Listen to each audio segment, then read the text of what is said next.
Bismillahirrahmanirrahim. Assalamualaikum warahmatullahi wabarakatuh.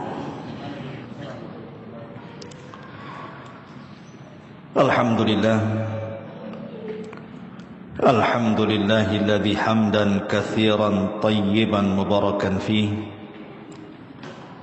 kama yuhibbu rabbuna wa yardah. Asyhadu an la ilaha illallah wahdahu rabbi la syarika lah wa asyhadu anna Muhammadan abduhu wa rasuluhu alladzi la nabiyya ba'dah. Rabbi israh li sadri wa yassir li amri wahlul 'uqdatam min lisani yafqahu qawli, amma ba'd. Ma'asyiral muslimin wal muslimat yang dimuliakan Allah Subhanahu wa taala. Biasa malam Ahad kita mengkaji Siratul Mustafa, sejarah Nabi sallallahu alaihi wasallam. Tapi malam ini kita akan membahas satu hadis Nabi, di mana hadis ini dikeluarkan oleh Imam At-Tirmidzi dan dinyatakan hadisun hasanun sahih. Hadis ini dinyatakan hasan sahih dari sahabat Abi Hurairah radhiyallahu anhu. Qala Rasulullah sallallahu alaihi wasallam, ma yazalul bala bil mu'mini wal mu'minati fi nafsihi wa waladihi wa malihi hatta yalqa Allah wa ma alaihi khati'ah. Kata Nabi sallallahu alaihi wasallam, akan senantiasa ujian itu diturunkan Allah kepada seorang mukmin laki-laki ataupun perempuan,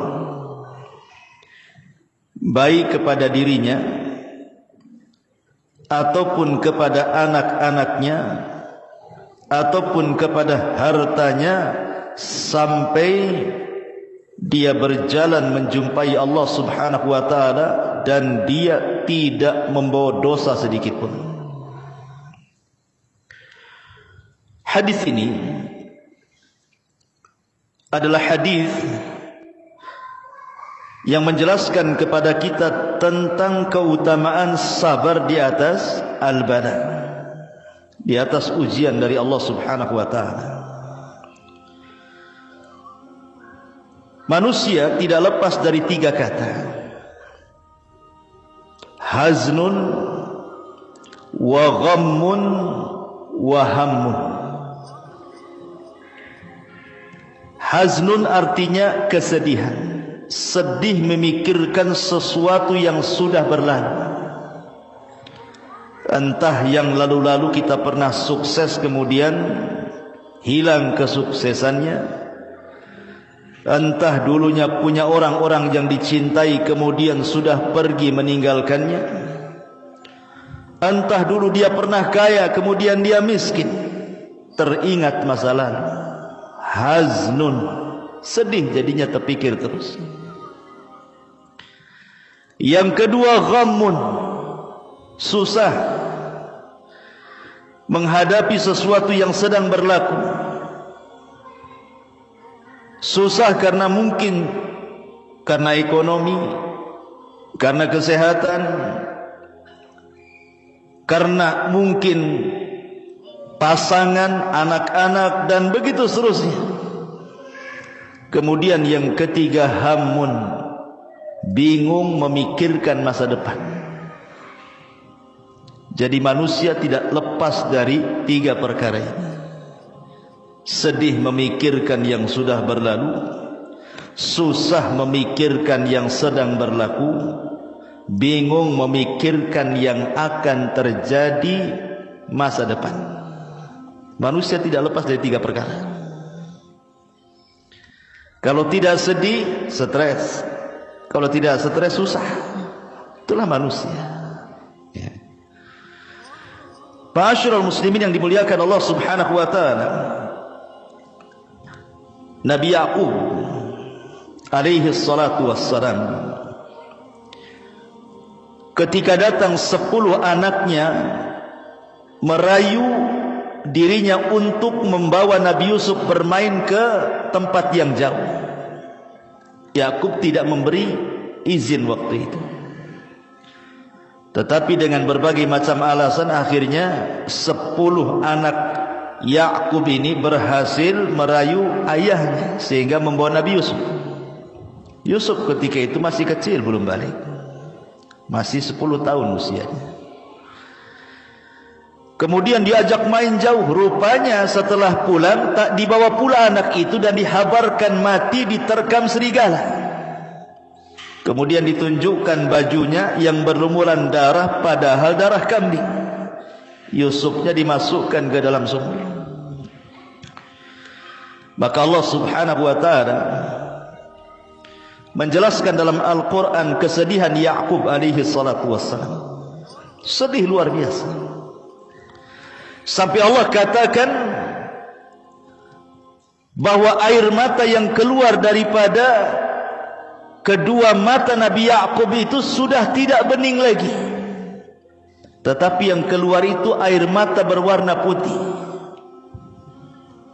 Sampai-sampai Allah katakan seperti itu, ya, tabyaddu 'ainahu wa huwa kadhib. Jadi tetesan air matanya itu sudah warna putih, sudah las, itu tidak ada lagi air mata yang keluar, saking sedihnya. Sebab itulah kemudian Ya'qub mengalami kebutaan, karena bertahun-tahun memikirkan Nabi Yusuf, menangis. Tapi walaupun demikian, Ya'qub sabar dan mengatakan kepada Allah Subhanahu wa taala, innama ashku bathi wa huzni ilallah. Kata Ya'qub, sesungguhnya saya hanya bisa mengadukan keperitanku dan kesedihanku kepada Allah Subhanahu wa taala. Karena kesabaran dan doa Nabi Ya'qub bertahun-tahun, akhirnya Allah pertemukan juga Ya'qub dengan putranya Yusuf. Bahkan dalam kisah Israiliyat, kesedihan Ya'qub ini sampai Allah utus malaikat Jibril dan mengatakan, ya Ya'qub, kalau seandainya putramu Yusuf itu mati, pasti Allah akan hidupkan kembali, untuk menghibur Nabi Ya'qub. Terkadang kesedihan itu melanda kepada seorang nabi, tetapi yang kita contoh bukan kesedihannya, bagaimana dia menghadapi kesedihannya, sabar dan terus mengadukan kepada Allah Subhanahu wa taala. Karena begini, ma'asyiral muslimin, kalau kita lihat di masyarakat, ada orang-orang yang tidak tahan apabila ditimpa musibah, contoh umpamanya sakit yang berkepanjangan, setahun tak sembuh, 2 tahun tak sembuh, 10 tahun tak sembuh. Akhirnya apa? Merasa merepotkan orang lain, dia pun berangan-angan ingin mati pula dia. Banyak orang kayak gitu. Daripada saya merepotkan orang, mati sajalah. Atau mungkin orang yang dicintainya mati, dia punya anak si mata wayang mati, dia pun ingin mati juga. Ada juga yang seperti itu tuh. Padahal ketika pamannya Nabi SAW, Abbas ibn Abdul Muttalib, detik-detik wafatnya itu sedang sakit parah. Abbas itu sedang sakit parah. Nabi berusaha untuk menghibur di sampingnya. Kemudian Abbas karena tidak tahan, dia mengucapkan sesuatu dan Rasul mendengarnya. Apa ucapan Abbas itu? Sesungguhnya aku ingin mati lebih cepat. Maka Nabi SAW mengatakan kepada Abbas, ya ammi, la tatamannayanna ahadakumul maut. Tidak boleh salah seorang di antara kalian berangan-angan untuk mati. Rasul mengatakan kepada Abbas, tidak boleh orang itu berangan-angan ingin mati, tidak boleh.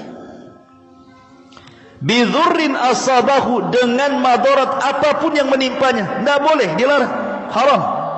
Seorang pengen mati itu.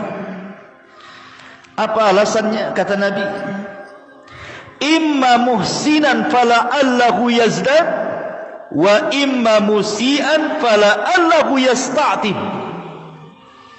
Rasul menasihati pamannya Abbas, kenapa engkau tidak boleh berangan-angan ingin mati wahai ammi pamanku? Boleh jadi kalau Allah berikan umur yang panjang, tiba-tiba engkau berbuat baik, kau bisa menambah pahala. Atau mungkin engkau meninggalkan dosa, kemudian Allah beri panjang usia, itulah kesempatan tobat. Inilah kenapa kita dilarang, tidak boleh menginginkan kematian. Karena dua perkara. Yang pertama, boleh jadi kalau seandainya kita tidak jadi mati, kita bisa menambah amal soleh sehingga menambah pahala, sehingga lebih banyak lagi bekal yang akan kita bawa kepada Allah. Atau boleh jadi mungkin kita banyak dosa sebelum kita meninggal, kemudian Allah tidak jadikan kita meninggal, adalah kesempatan untuk tobat. Makanya Rasulullah mengatakan, jangan berangan-angan salah seorang di antara kalian pengen mati. Tapi Nabi SAW mengatakan, wa in kana walabud, kalau memang harus, karena sudah tidak tahan penyakitnya, sudah bertahun-tahun, sudah merepotkan keluarganya. Karena sering saya katakan, ikhwan, orang sakit itu terkadang tambah sakit bukan karena penyakit.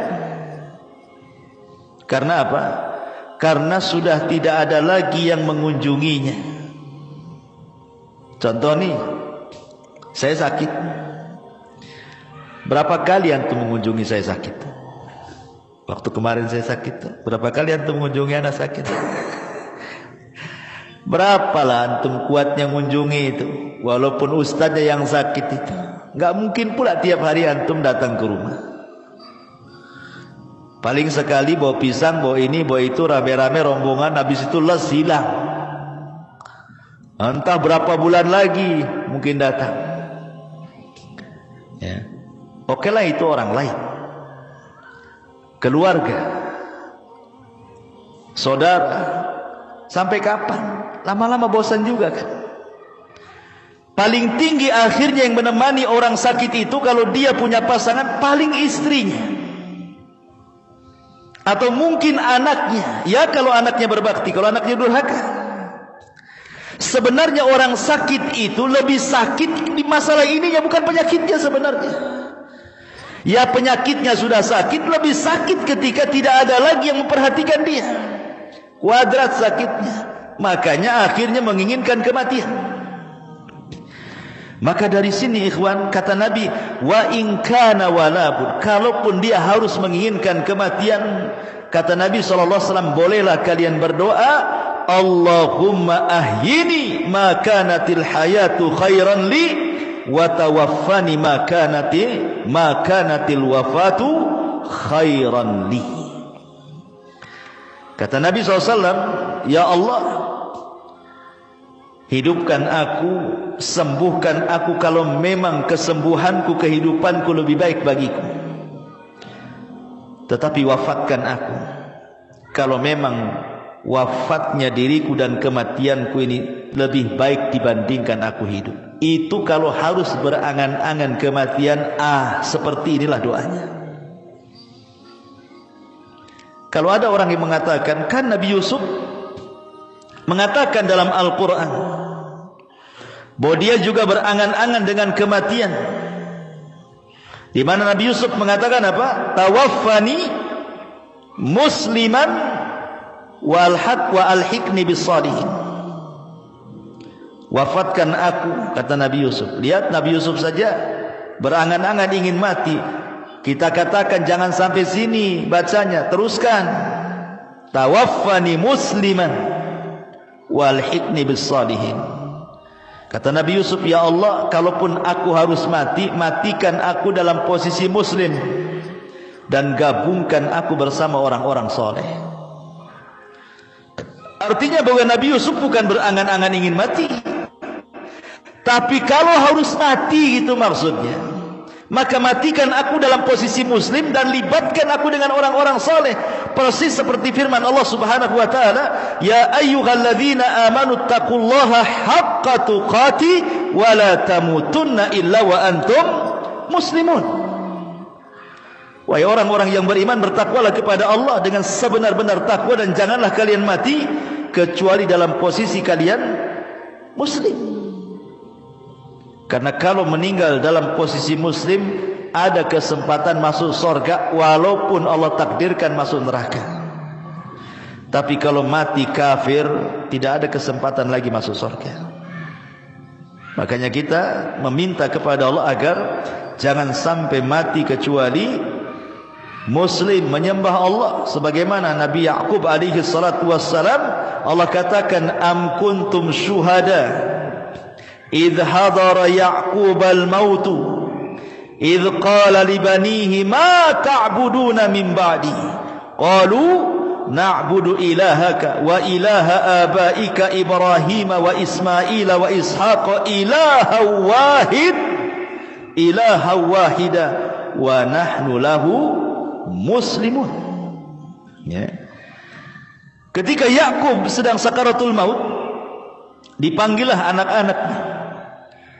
Kemudian Yakub berwasiat, wahai anakku, apa yang kalian akan sembah sepeninggalku?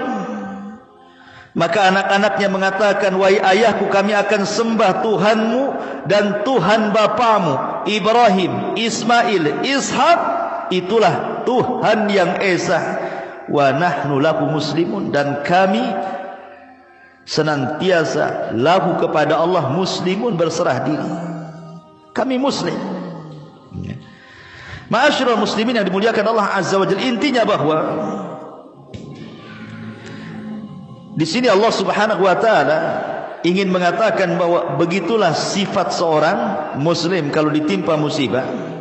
Jangan pernah berangan-angan dengan sebuah kematian. Kalaupun harus berangan-angan, bercita-citalah mati dalam posisi Islam. Ini bala yang pertama, bala kepada diri sendiri. Jadi kalau Allah takdirkan, Allah berikan bala kepada diri sendiri, jangan sampai berangan-angan kematian. Tidak boleh. Ya. Ma'asyiral muslimin yang dimuliakan Allah Azza wa Jalla, dahulu di zaman Rasul ada wanita namanya Ummu Sa'ib. Ada wanita namanya Ummu Sa'ib. Ummu Sa'ib ini kena penyakit humma. Humma itu demam, panas, kepalanya sakit. Ya, dan kita sering mengalami kan, kepalanya kok sakit kan, atau demam gitu kan. Jadi dia sampai mengaduh-ngaduh. Aduh, bahasa kita. Ya. Jadi Nabi SAW ketika lewat kepada Ummu Sa'ib bertanya, malaka ya Ummu Sa'ib? Ada apa dengan engkau ya Ummu Sa'ib? Kenapa engkau mengerung seperti ini? Maka Ummu Sa'ib mengatakan, qalat humma la barakatallah, katanya. Penyakit humma, demam, wahai Rasul, semoga Allah tidak berkahi penyakit itu. Apa kata Rasul? Ya Ummu Sa'ib, la tasubbil humma, jangan celak penyakit demam. Nabi melarang, tidak boleh mencela penyakit di sini. Enggak boleh, kalau antum lagi sakit kepala jangan dicela. Demam tak boleh, kata Rasulullah, tasubbil humma, jangan cela penyakit kepala. Demam, meriang jangan. Kenapa? Fa innaha tudhibu khataya ibni Adam kama yudhibul kiru khabatsal hadid. Karena penyakit demam, meriang, sakit kepala itu bisa menghilangkan kesalahan-kesalahan anak Adam seperti api bisa menghilangkan karat besi. Kan banyak di antara kita ini mencela penyakit, saking kerasnya sampai ditepuk-tepuk tuh kepala tuh. Sabar saja. Makanya kata Nabi SAW, isbir wahtasib, Kalau Allah Subhanahu wa taala memberikan bala kepada kita ujian, pertama sabar, yang kedua mintalah pahala dengan penyakit itu kepada Allah. Karena hanya dengan dua kata ini, inilah yang bisa mengangkat derajat dan menghilangkan dosa. Coba bayangkan ikhwan, kalau kita sholat malam tahajud, belum tentu antum bisa bangun. Ya kan, sepertiga malam antum bangun, malam-malam dingin-dingin, apalagi empuk dinginnya, malaslah makin kita bangun. Dan itu bisa menghilangkan dosa-dosa kita. Tetapi cukup kita sabar dengan penyakit demam, tak perlu antum bangun malam. Sabar aja dengan demam. Kalau tidak sabar ya minum bodrek lah. Hilang demamnya kan.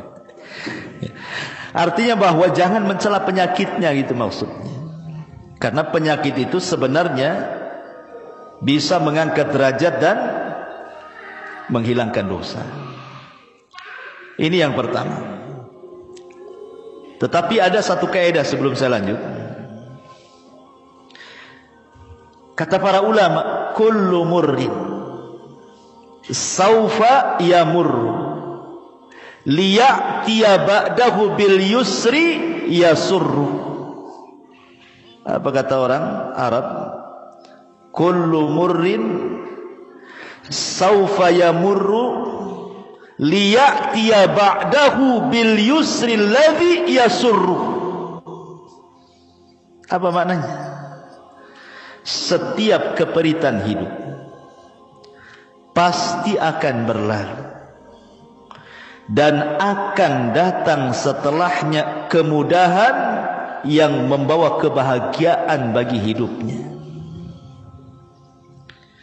Tidak mungkin Allah Subhanahu wa taala ikhwan, kalau menimpakan sebuah musibah, entah penyakit, entah yang lainnya, sakit terus dari awal sampai akhir. Tidak, pasti ada sembuhnya juga. Atau Allah berikan kefakiran, fakir terus, pasti Allah akan berikan juga kecukupan hidupnya. Karena Allah yang mengatakan wa tilkal ayyam nudawiluha bainan nas. Namanya hari-hari kan diputarkan ikhwan. Makanya sering saya katakan, saya, Anda, siapapun, pasti dalam hidup kita mengalami kesulitan yang rasanya kita tidak bisa keluar dari kesulitan itu. Kiamatlah sudah.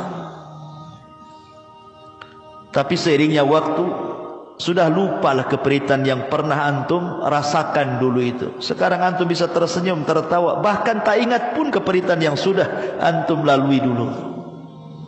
Siapa yang menghilangkan kalau bukan karena Allah? Karena setiap kesulitan itu Allah datangkan dua kemudahan. Inna ma'al usri yusran. Inna ma'al usri yusran. Ketika Allah menyebutkan kalimat al-usri menggunakan alif lam. Ketika Allah menyebutkan yusran, Allah nakirahkan. Maknanya apa? Al-usri ketika dibuat alif lam berarti usri yang pertama adalah usri yang kedua. Tetapi ketika Allah mengatakan yusran menggunakan nakirah, menggunakan tanwin tanpa alif lam, nakirah itu tufidul umum, berarti kemudahan yang pertama bukan kemudahan yang kedua. Kesulitan yang pertama adalah kesulitan yang kedua. Maknanya setiap kesulitan Allah datangkan dua kemudahan, tiga kemudahan, empat kemudahan, dan begitu seterusnya.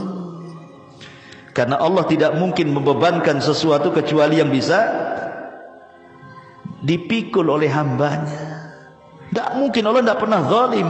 Menimpakan musibah itu berlebihan di luar batas manusia, itu mustahil ikhwan. Kita saja yang merasa bahwa Allah sudah melebihkan musibahnya karena dia tidak mau menghadapinya. Sebenarnya tidak ada persoalan kalau dihadapi itu mudah sebenarnya. Terkadang ada orang yang terkalahkan sebelum perang, sehingga merasa bos, rasanya benang ini kusut semua, rasanya air ini keruh semua. Tidak ada air keruh kecuali bisa dijernihkan. Tidak ada benang kusut kecuali bisa diluruskan. Karena Allah yang membuat masalah, Allah yang mengangkatnya. Minta kepada Allah ya. Kemudian yang kedua, kata Nabi sallallahu alaihi wasallam, wa waladihi. Terkadang Allah memberikan musibah itu, ujian itu dari anak. Ya. Seperti umpamanya di zaman Nabi sallallahu alaihi wasallam ada seorang sahabat bawa anak kecil. Ya usianya 5 tahun, 6 tahun, lucu-lucunya digendong bapaknya. Hadir di majelis Nabi.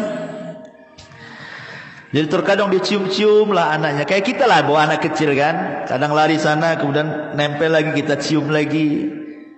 Sedang ngaji, namanya anak-anak kan begitu. Jadi Nabi heran.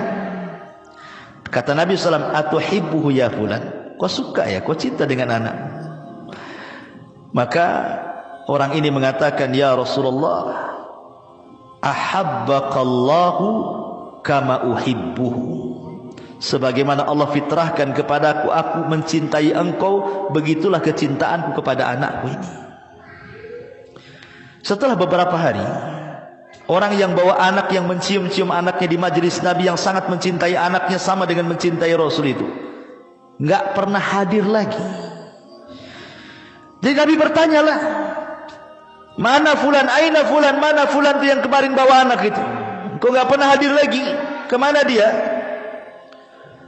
Akhirnya dicari-cari berita, rupanya dia tidak hadir lagi di majelis taklim karena dia dirundung kesedihan. Anak si mata wayangnya itu yang suka dibawa di majelis taklim itu rupanya meninggal dunia. Sedihlah dia, enggak tahan dengan kesedihannya sehingga tidak sanggup melangkahkan kaki ke majelis Nabi. Akhirnya kemudian Nabi SAW datang ke rumahnya, berusaha menghibur, takziah. Kemudian kata Nabi SAW, ya fulan, bagaimana kalau Allah berikan 2 pilihan kepadamu? Allah hidupkan anakmu, wa tumatti' bihi, dan engkau bersenang-senang dengan anakmu di dunia. Atau kata Nabi SAW, atau anta'tiya baban min abwabil jannah illa wajadtahu yantadiruka. Atau yang kedua, engkau dapati anakmu yang sudah meninggal, tiba-tiba dia berdiri di pintu sorga dan dia sedang menunggumu. Milih mana? Milih Allah hidupkan kembali anakmu, engkau bersenang-senang sebatas di dunia, dan di akhirat kau tidak dapat apa-apa? Ataukah anakmu kau ikhlaskan dia meninggal, kau sabar, mintalah pahala, tapi nanti dia akan berdiri di pintu sorga, akan menunggu dirimu dan akan menarik kamu ke dalam sorga. Milih mana? Kata Rasulullah. Akhirnya anak muda ini mengatakan, ya tentu memilih anakku berada di pintu sorga. Hilang kesedihannya. Makanya suatu ketika Allah Subhanahu wa ta'ala dalam hadis qudsi bertanya kepada para malaikat pencabut nyawa. Allah Subhanahu wa ta'ala mengatakan kepada para malaikat itu, aqabadtum walada abdi.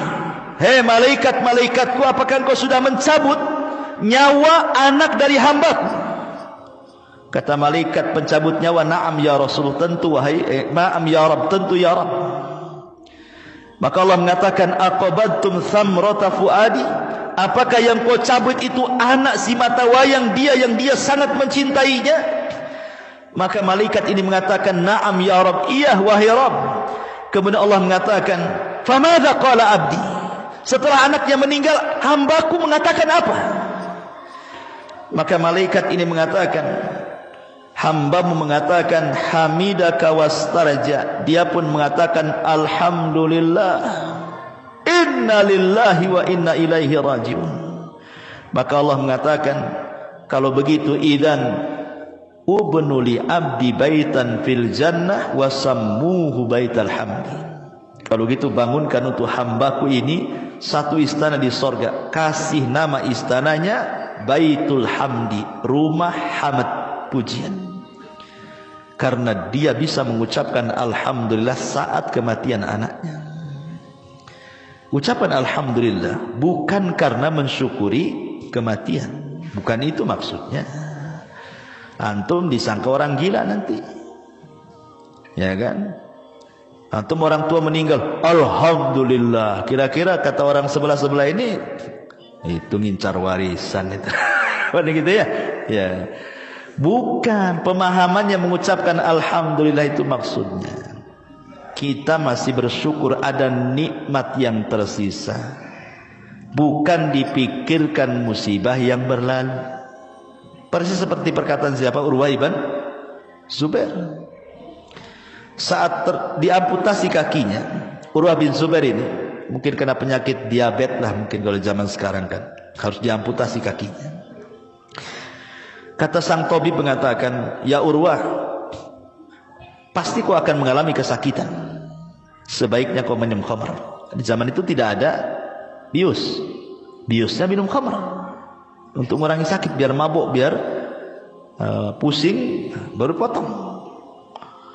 Kata Urwah kepada tabib dokternya, enggak, saya enggak akan minum khamar.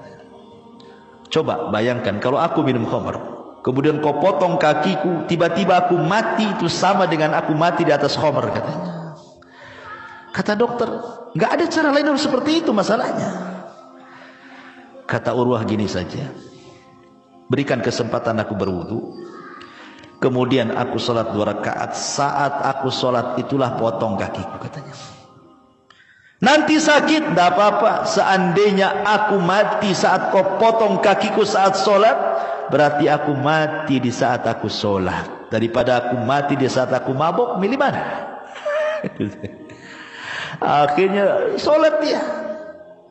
Pas sholat dipotong kakinya, betul. Namanya dipotong kaki, ya sakit lah. Nggak ada obat bius lagi. Ya. Akhirnya dia mengalami sakit pingsan. Karena sakit yang luar biasa, pingsan dia. Urwah bin Zubair ini. Kemudian sang dokter pun berusaha kemudian menyadarkan Urwah bin Zubair. Subhanallah, Allah masih selamatkan dia. Siuman. Saat siuman itu datang pula kabar yang kedua, anaknya meninggal. Barusan dipotong kakinya, setelah itu anaknya pula meninggal. Makanya sering saya katakan, ikhwan, terkadang Allah memberikan musibah itu ada yang sifatnya beruntun tuh. Satu belum selesai datang yang lain, satu belum selesai datang pula yang lain lagi. Makanya penting kesabaran. Tapi Urwah mengatakan, alhamdulillah summa alhamdulillah, katanya. Aku mengucapkan alhamdulillah karena telah terpotong kakiku, dan aku mengucap alhamdulillah karena kematian anakku, katanya. Tabib heran, kenapa dia mengatakan alhamdulillah? Kemudian dikatakan, kenapa engkau mengucap alhamdulillah wahai Urwah? Kata Urwah, kau tidak lihat badanku, katanya. Aku punya tangan 2, punya kaki 2. Kalau baru dipotong 1, masih ada 3, katanya. Alhamdulillah masih ada 3, katanya. Kan itu. Anakku berapa? 6. Kalau tinggal 1, masih ada 5. Alhamdulillah masih ada 5. Jadi dia bersyukur bukan karena kematian, tetapi karena nikmat yang tersisa, gitu maksudnya. Dia masih mengucapkan alhamdulillah. Adapun kemudian kepada musibah yang sedang melanda dia, dia mengatakan inna lillahi wa inna ilaihi raji'un. Jadi inna lillahi untuk musibahnya, alhamdulillah untuk nikmat yang tersisanya. Dan itulah tingkatan redha paling tinggi. Kalau antum bisa mengucapkan alhamdulillah, inna lillahi wa inna ilaihi raji'un, ini redha paling tinggi. Karena manusia menghadapi musibah itu kan ada 4 macam. Sering saya ulang-ulang. Pertama, ada orang yang tasakhut. Tasakhut itu apa? Tidak redha dengan hatinya, asik moring-moring, marah-marah saja dengan musibahnya. Asik saya terus, ya Allah, kenapa saya terus ditimpa penyakit? Kenapa orang sehat-sehat saja? Kenapa anakku terus yang sakit? Kenapa anak orang sehat? Kenapa usahaku masih gulung tikar? Kenapa usaha orang masih makin maju saja? Allah disalah-salahkan dia. Ini namanya tasakhut. Ya, ini seburuk-buruk manusia, tidak bersyukur. Yang kedua, pura-pura sabar, diam saja. Tapi kalau diajak ngobrol keluar semua isinya. Ya, kalau disenggol sedikit keluar semua isinya. Kemudian itu tapi masih mendingan lah yang kedua ini dibandingkan yang pertama kan, karena dia tidak tasabut, mulutnya dia diam saja, cuman hatinya berontak, tidak rela. Mulutnya bisa sabar, diam. Ya. Kemudian yang ketiga betul-betul sabar dan rela, hatinya ikhlas, lisannya pun tidak menyalahkan siapapun. Kemudian yang keempat, bukan hanya rela, bukan hanya ikhlas, bukan hanya sabar, tapi dia bisa mengucapkan alhamdulillah. Oke, itu tingkat yang paling tinggi dalam redha. Ya. Kembali bahwa kalau seandainya Allah takdirkan anak kita meninggal, seharusnya apa? Bahagia. Karena anak kecil itu kalau meninggal, dia akan jadi syafaat bagi orang tuanya. Makanya dalam sebuah hadis, anak-anak yang meninggal itu, yang belum balik, maka dia akan menunggu di pintu surga. Kemudian Allah katakan, udkhulul jannah. Anak-anak, ngapain kau di pintu surga? Masuk, masuk, masuk, katanya. Jadi anak-anak kecil tuh banyak di pintu surga. Maksudnya anak-anak yang meninggal ketika belum balik. Tentu anak-anak orang-orang yang mukmin, yang muslim. Kalau anak kafir, kafir tidak bisa dapat syafaat. Ya. Jadi anak-anak itu di pintu-pintu surga Allah mengatakan, udkhulul jannah, masuk ke dalam surga. Tiba-tiba anak-anak itu mengatakan, la ya Rabb, hatta yadkhulu abauna wa ummahatuna. Tidak ya Rabb, sampai kami bawa bapak-bapak kami dan ibu-ibu kami. Enggak mau masuk anak-anak itu. Ya. Kemudian Allah katakan lagi seperti itu, tetap jawabannya seperti itu sampai 3 kali. Akhirnya Allah mengatakan, udkhulul jannah antum wa aba'ukum wa ummahatukum, katanya. Ya sudah kalau gitu masuk ke surga, ajak bapak ibu masukkan sekalian, katanya. Subhanallah. Ya. Jadi Allah Subhanahu wa taala kalau takdirkan ada ujian kepada anak kita meninggal dunia, maka sabarlah dan ihtisablah mengharap pahala Allah. Bukankah Nabi SAW diuji juga kan? Anaknya meninggal kan? Qasim meninggal di waktu bayi, Abdullah meninggal di waktu bayi, Ibrahim pula meninggal di waktu bayi. Tiga-tiganya putra Nabi meninggal di waktu bayi. Kemudian yang terakhir, kata Nabi SAW, ujian kepada diri, ujian kepada anak, ujian kepada harta. Terkadang ada orang itu diuji dengan kefakiran, hartanya diludeskan, fakir dia. Dan ini juga terkadang membuat stres manusia kan. Jangankan lagi orang memang nggak pernah kaya, orang kaya fakir saja kepikiran. Tetapi di sini dari sisi akidahnya, ikhwan, sebelum saya jelaskan yang ketiga, ada sisi akidah yang penting. Ada di antara manusia ketika diberikan ujian yang berat oleh Allah Azza wa Jalla tidak sabar, akhirnya kemudian apa? Mengadu nasib. Kemana? Ke dukun. Ada orang tidak tahan sakit karena sudah lama sakit. Kemudian adalah bisikan dari tetangganya, oh datanglah ke itu paranormal anu tuh, itu bisa nyembuhkan loh, udah banyak terbukti. Setan datang. Akhirnya menggoda, walaupun di awalnya muwahhid pun tergoda juga. Karena nggak tahan sakit, gak apalah, bawalah ke dukun, yang penting sembuh. Nah, itu kan banyak yang seperti itu. Karena kalau orang sudah sakit parah, sudah merasa menyusahkan orang, dia akan berusaha mencari jalan apapun caranya. Karena biasanya orang yang sakit seperti ini, setan lebih dekat dibandingkan malaikat. Ataupun orang-orang yang bangkrut usahanya, orang-orang yang gulung tikar, orang-orang yang miskin, orang-orang yang lemah iman, mereka mengadu nasib kepada siapa? Datang ke paranormal. Ikhwan, sering saya katakan, manusia itu punya alam sendiri. Jin dan syaitan punya alam sendiri. Binatang punya alam sendiri. Kita tahu bahwa dukun itu kerjasama dengan alam jin. alam syaitan. Dan tidak ketemu alam-alam ini. Antara alam jin, alam manusia dengan alam binatang itu nggak akan ketemu. Bagaimanapun antum lintas alam nggak akan ketemu. Contoh, kita lihat di YouTube ada harimau nerkam kijang. Karena itu mangsanya makanannya langsung dikoyak dimakan. Antum mau lintas hewan, beli ayam di pasar, tidak digoreng, langsung dimakan mentah-mentah. Bisa antum kayak gitu? Beda. Memang binatang seperti itu. Antum nggak mungkin lintas binatang niru-niru kan? Ya. Sebagaimana binatang punya alam sendiri, memang dia caranya begitu makannya. Kita beda lah. Nggak bisa kita harus rajang bawang dulu, bawang merah, bawang putih, bawang apa. Jadilah dia gulai, jadi tengkleng, jadi macam-macam ya kan.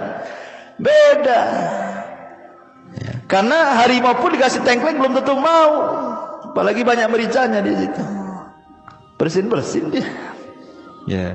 Karena beda alamnya. Makanan kita nggak mau juga binatang itu makan, sebagaimana kita juga nggak mau niru binatang kan. Artinya alam mereka berbeda, alam kita sendiri, alam jin juga berbeda. Kenapa jin itu disebut jin? Karena jin itu tidak nampak, makanya disebut jin. Kenapa tidak nampak? Supaya kita jangan ada komunikasi.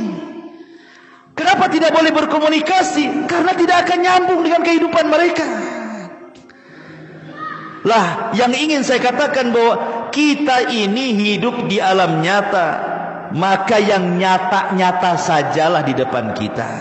Kalau depan kita ada kangkung, makan tuh kangkung. Kalau depan kita ada tempe, makan tuh tempe. Kalau ada lalapan, makan tuh lalapan. Kalau memang di hadapan kita ini supir ojek, ya sudah jadi supir ojek. Kalau Anda